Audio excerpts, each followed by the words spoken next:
জীবনে অনেক পরীক্ষা আসবে, ঠিক কিনা জোরে বলেন? অনেক পরীক্ষা আসবে, ভয় আসবে, ক্ষুধা আসবে, সন্তান মারা যাবে, ক্ষেত খামার নষ্ট হবে, ব্যবসা ধ্বংস হয়ে যাবে, মানুষ আঘাত দেবে, আপনজন কষ্ট দেবে, ঠিক কিনা বলেন না?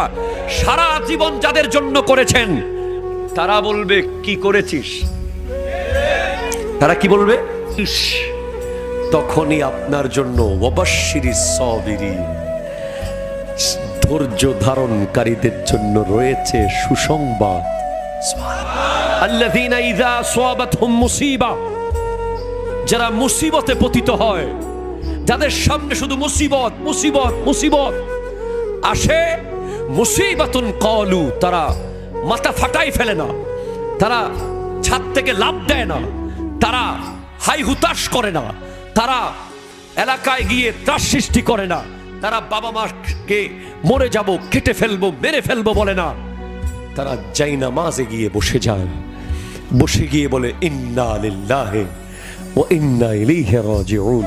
আল্লাহ নিশ্চয় তুমি দিয়েছো, তুমি নিয়েছো, আবার তুমি দিবা, তোমার কাছেই তো যেতে হবে, তোমার সামনেই তো যেতে হবে।